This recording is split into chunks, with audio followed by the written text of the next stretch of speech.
My colleague Eva, who had suffered a terrible accident, was working with her head down, avoiding people's eyes. Suddenly, an inappropriately loud laugh disrupted the somber atmosphere of the office. "Look at that battered face. You're like a monster. Monsters shouldn't come to the office, haha." The unreserved loud voice of our boss, Kevin, struck her heart like a sharp arrow. Ava, who had been holding on until the last moment, finally couldn't hold back and started to shake her shoulders slightly. The moment I saw a tear drop from her face, which she covered with her hands, my head heated up in anger. I'm fed up with losing the smiles of those I care about. With that thought, I began to plan a meeting with a certain person. My name is Tyler. I'm a 35-year-old ordinary office worker. My family runs a hospital, and I was given everything I needed since I was young. My parents allowed me to freely pursue any hobbies or interests I had and provided a good environment for my education. However, I had no outstanding talents and realized by the time I entered elementary school that I had no particular skills. In contrast to me, my younger brother, 2 years my junior, Kyle, quickly achieved notable results. Kyle, with intelligence much like our father's, continued to deliver results one after the other, quickly becoming the focus of our father's expectations. But I didn't resent that. Instead, I was thankful that I could live freely without any constraints. However, this relationship crumbled during middle school. While I aimlessly attended a local middle school, Kyle was accepted into a prestigious middle school in New York. Seeing Kyle aiming for medical school to follow in our father's footsteps, I started to feel a sense of alienation. My father also seemed to pay attention only to Kyle, as if I didn't exist. Having lost all confidence, I became unable to attend school and started to shut myself in my room. The one who continued to love me unchanged was my mother. "You have your own strengths, don't worry. There are so many fun things in the world. You don't have to rush." My mother was an optimist and always reassured me. Hearing her words somehow eased my anxiety, and I felt that I had value as I was. Thanks to her, I managed to graduate from middle school and went on to a local high school. I had been playing games as a hobby, and on a whim, I decided to create my own game, which was unexpectedly well received when I presented it at the school festival. Seeing me interact with classmates through my game, my mother was very pleased. "I'm glad you found something you're passionate about."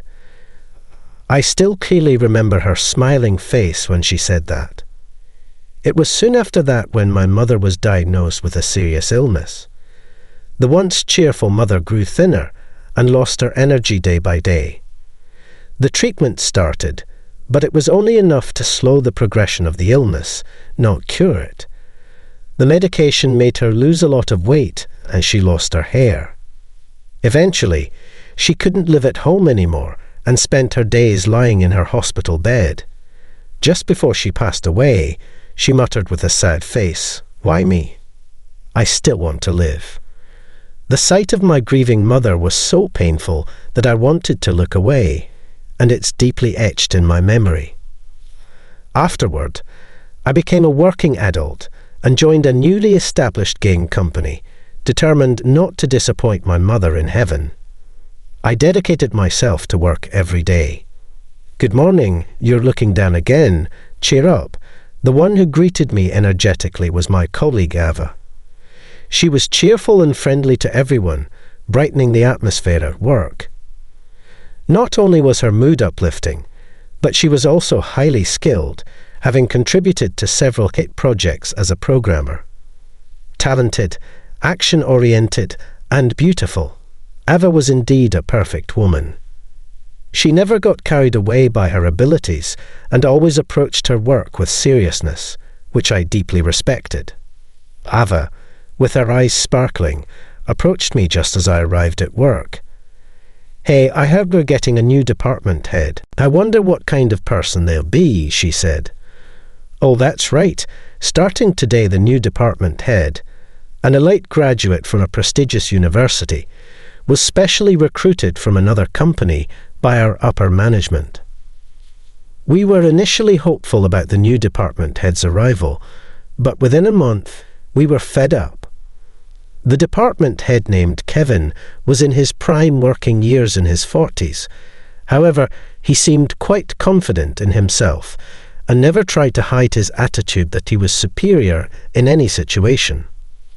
"I'm the reason this company's performance improved.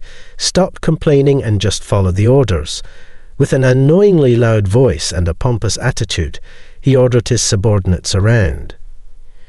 Because of Kevin's habit of asserting his superiority at every opportunity, the previously relaxed atmosphere of our workplace gradually became tense and uncomfortable.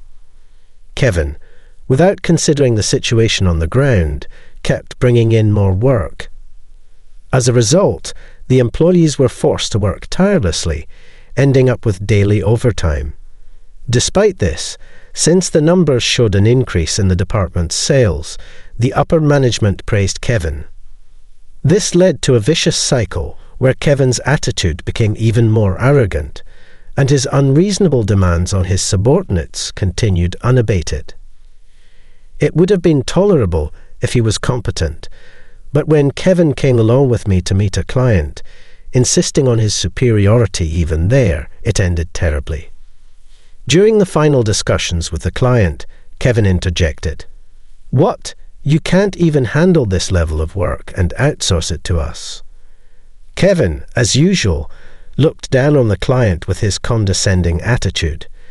The moment my face turned pale and the client became furious, announcing the deal was off, happened simultaneously. Years of trust I had built with the client were destroyed by a single comment from Kevin. "How could you do this?" This client was supposed to work with us for the next 10 years. I protested to Kevin when we got back, but he nonchalantly retorted, "What's the point of any plan if it doesn't make money? It's a waste of time." Talking to such a small client, Kevin seemed completely unconcerned about the broken deal being his fault. "The company's profit comes first. This is the problem with you. I've been working hard to earn that client's trust. You've made all that effort go to waste because of your actions, Kevin." Kevin glared at me menacingly as I protested impulsively. "If you're going against me, you better be prepared. I can always complain about your work attitude to upper management." Kevin's veiled threat of punishment made me bite my lip and fall silent. After my mother's death, my performance at the company was all that supported me, having never been recognized by anyone else. Yet the frustration only grew, having to work under such an irresponsible boss. I wanted nothing to do with him anymore, but the pain of having to see his face every day at work was unbearable. Since then, I've been careful to avoid working with Kevin as much as possible, but he kept causing trouble for other subordinates as well. He wouldn't bother to learn document preparation or administration procedures, saying such simple tasks should be done by subordinates, and dumped everything on us. At times, he would even take documents without asking, including taking documents containing sensitive personal information to another company. It nearly turned into a major crisis, but Ava, who was with him at the time, apologized profusely. Thanks to her, the situation didn't escalate, and it was resolved within our department, but it could have easily become an emergency that threatened the company's existence. Yet, Kevin continued his defiant attitude without admitting any fault. Preparing easy-to-understand materials for the supervisor is the subordinate's job. It was almost a big crisis because of your lack of attentiveness. Ava was the first to lose patience with Kevin's unapologetic behaviour. On the day of the personal information incident, Ava invited me out for drinks. She, too, had been troubled by Kevin's terrible attitude on a regular basis. It's not just today. I went to a meeting with him before, and he started lecturing the client arrogantly, causing a lot of trouble, she said. I thought so. It's bad enough with people inside the company, but causing trouble for our clients is too much. So Eva and I ended up venting to each other. But there was nothing we could do about it. I was just hoping Kevin would be transferred out as soon as possible, but Ava had other plans. From the next day, Ava began to firmly say no to Kevin. That day, as Kevin was criticizing the work of his subordinates as usual, without providing any concrete suggestions for improvement, Eva spoke up. Taking her hand firmly in mine, I spoke with sincerity. Don't worry about a thing. I'll always be here for you, so there's no need to worry, just as my mother used to encourage me. I spoke gently and gave her a reassuring smile. Working together at this company, Ava always greeted me with a radiant smile. Now was the time to return the favour. I thought as I gently patted her back with encouragement. Soon after, I was called in by the upper management. I was subjected to a stern questioning. It was about the incident where Kevin took documents containing personal information to another company.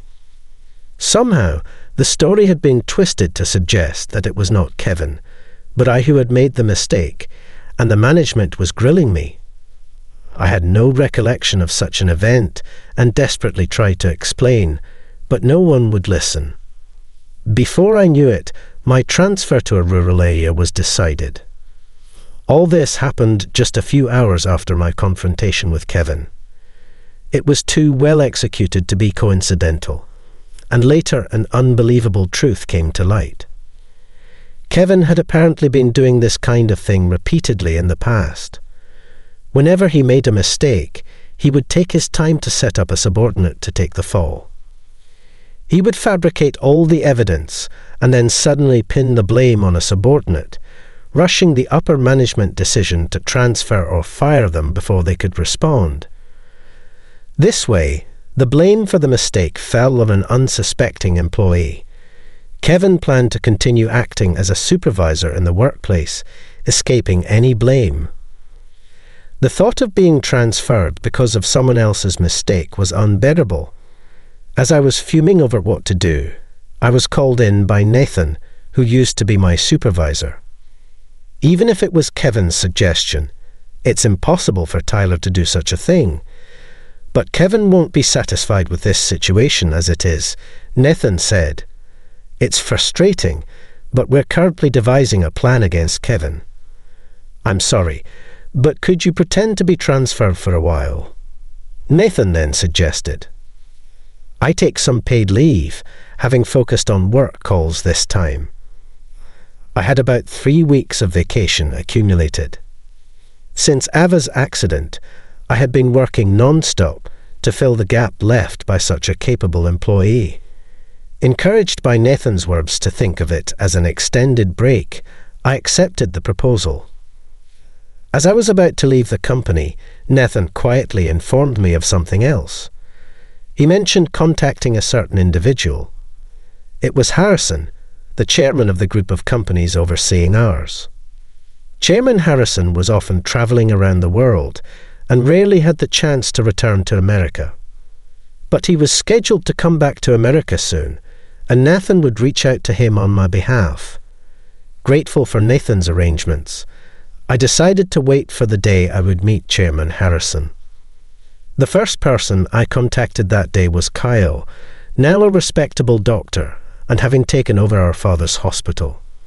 I had great respect for Kyle, but it had been a while since we last spoke on the phone, so I was nervous as I listened to the ringing tone.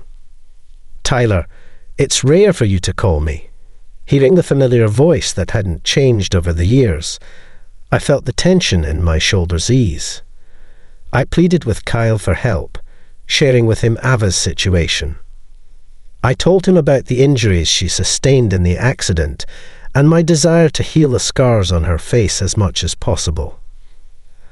After pondering for a while, Kyle promised to do everything within his power to help. I'd like to see her condition myself. I might be busy, but can you come to our hospital? I told Kyle we'd come right away and hung up.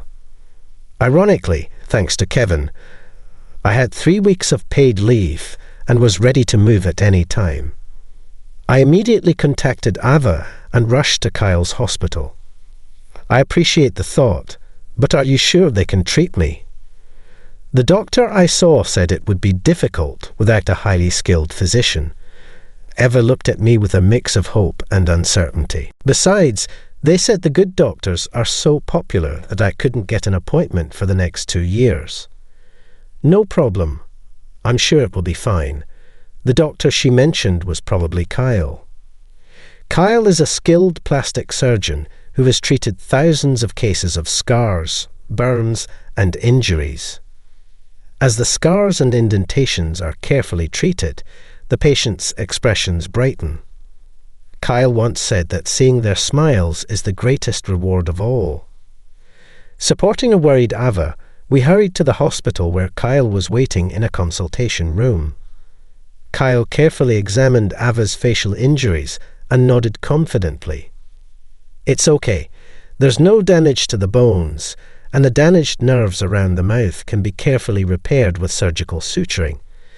Let's schedule you for surgery. Encouraged by his confident words, Ava looked up in surprise, straightening her back with the vivacity she had before the injury. She finally showed a smile. Once the hospital stay and surgery were scheduled, we discussed the plans on our taxi ride home. I thought I'd have to live with this face forever, but the thought of being able to return to how I was before makes me so happy. Seeing Eva's spirits lifted, I too felt relieved. Thanks to Kyle, she was able to look forward again. I'll definitely get back at Kevin once I'm healed. I won't forgive him. I thought her anger was due to his comments at the office, but as she elaborated, I was horrified. It wasn't just what he said that was awful, but the cause of the accident. He was road raging. He braked suddenly and swerved lanes just because he didn't like the car behind us. Eva began to recount the situation at the time of the accident, still seething with anger. Although Kevin claimed Eva was driving that day, it turned out he insisted on driving himself. But his driving skills were poor, and Eva, sitting in the passenger seat, was nervous. At one point, Kevin sneezed and accidentally hit the brakes. The sudden braking during the drive led to the car behind them honking lightly. However, Kevin, mistaking it for provocation, became furious. He started braking abruptly and swerving to obstruct the lane change of the car behind, thinking of retaliating. Eva tried to calm Kevin down and offered to drive instead, but his pride wouldn't allow him to stop his reckless driving, saying he was just teaching a rude person a lesson. As a result, distracted by the car behind, Kevin caused an accident, but covered up the fact that he was driving during the investigation, just as he always did at work. He pinned blame on his subordinate. Upon hearing that, I acted quickly. I checked the dash cam footage from the company car involved in the accident to find the relevant footage. With all preparations complete, I awaited the day of reckoning, feeling relieved. Meanwhile, with Ava and me absent from the company, Kevin was visibly in a better mood. If you defy me, you'll end up like Tyler and Ava, unable to stay in the company, he threatened, harassing any employee he disliked. As reports of his behaviour reached me, my 3-week paid leave came to an end, and it was time to return to work. Executive Nathan called me in and asked me to wait in a room at the company.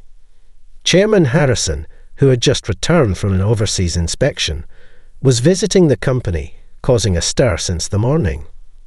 Kevin, on the other hand, was eager to meet Chairman Harrison and promote himself, pacing near the office. When Chairman Harrison arrived, he began chatting with Nathan. Kevin, having no business there, hovered nearby, desperate for attention.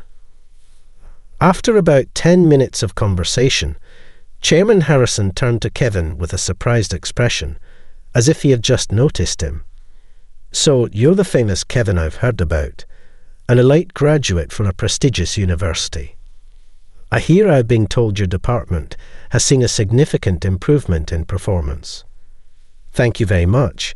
Even Kevin, as self-centered as he is, seemed unable to behave recklessly in front of the chairman of the group company. If an employee as capable as you can get along well with that person.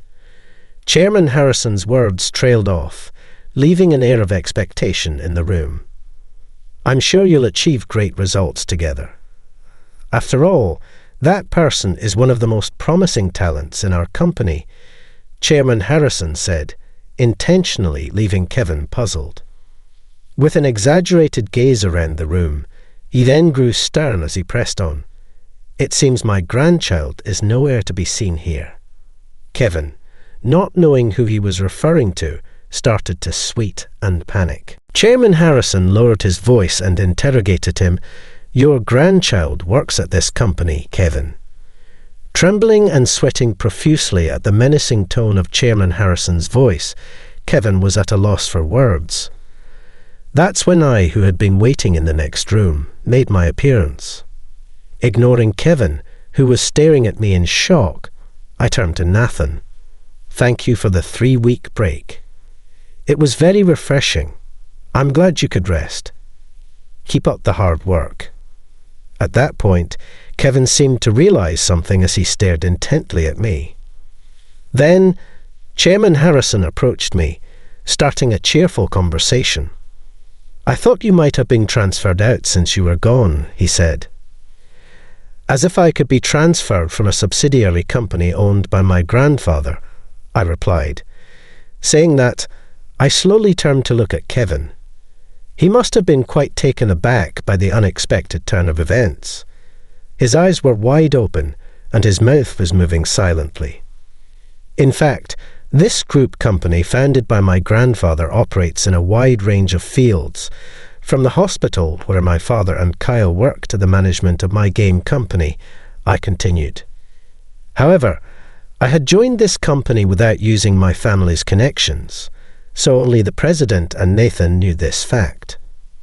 After a while, Kevin coughed a few times and then started talking to me in a strangely familiar tone, as if hearing this for the first time. "I always thought Tyler was an exceptional employee, truly worthy of being Chairman Harrison's grandson," he said. "Enough with the lies. I've heard all about you from my grandson." Chairman Harrison's words left Kevin opening and closing his mouth in a futile attempt at excuses. "Moreover, you caused an accident and then fled, pushing the blame onto a subordinate. Leave this company immediately." Unable to make his usual excuses, Kevin let out a pitiful cry and staggered out of the company.